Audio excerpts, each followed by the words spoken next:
Bonjour, Arnaud de Saint-Simon, directeur de Psychologie Magazine.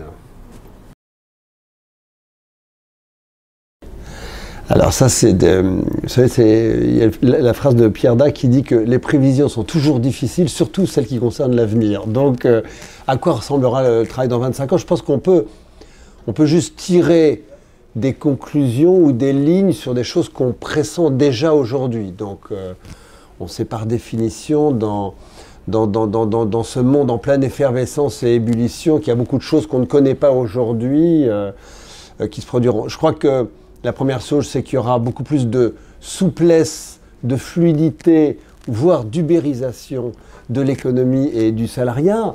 Donc, est-ce que ça veut dire que les périodes d'emploi se raccourciront, que les périodes de formation augmenteront, qu'on changera beaucoup de métiers?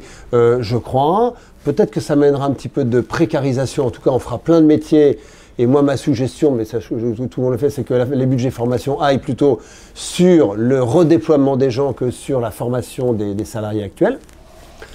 Je pense qu'il y a une deuxième chose, c'est la mondialisation. La mondialisation fait qu'il y aura une immense concurrence, à mon avis, entre toutes les sociétés pour avoir les talents du monde entier. C'est déjà un peu le cas. Et puis aussi, il ne faut pas oublier les flux migratoires, c'est-à-dire ces millions de réfugiés climatiques ou autres qu'on va devoir accueillir. Donc on va avoir, à mon avis, plus de mixité. Plus de femmes, ça c'est plutôt pas mal, et plus de vieux, ça c'est inéluctable. Voilà. Donc je crois que voilà, il va y avoir une grande redéfinition. Et puis l'autre tendance, me semble-t-il, c'est évidemment la lutte homme-machine. Donc ça angoisse tout le monde, ça a donné lieu à beaucoup de romans et de films d'anticipation.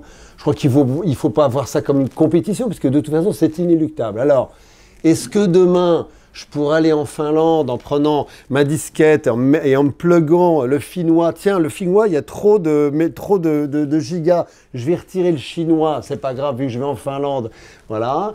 Donc, est-ce qu'on aura besoin d'être très intelligent et de faire beaucoup d'études? Ben non, puisque les machines compenseront. Donc, voilà, tout sera dans le cloud. Et donc, finalement, voilà, sur quoi se jugera la compétition et la valorisation entre les gens? C'est un vrai sujet.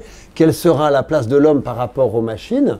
Qu'est-ce que les machines effectueront comme métier? Ça sera intéressant. Moi, je discutais avec Laurent Alexandre, le pape du transhumanisme, parce que vraiment, c'est le sujet. Il disait, mais demain, il n'y aura plus de médecins.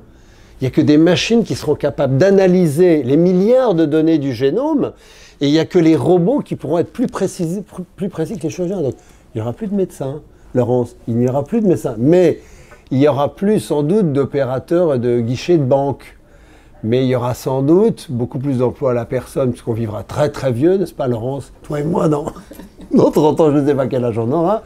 Il y aura sans doute plus de métiers liés à l'environnement, évidemment de métiers liés aux technologies. Donc je crois qu'il va y avoir là aussi, voilà, la machine va complètement redéfinir notre rapport au travail. Et puis il y a aussi des choses sur le contexte.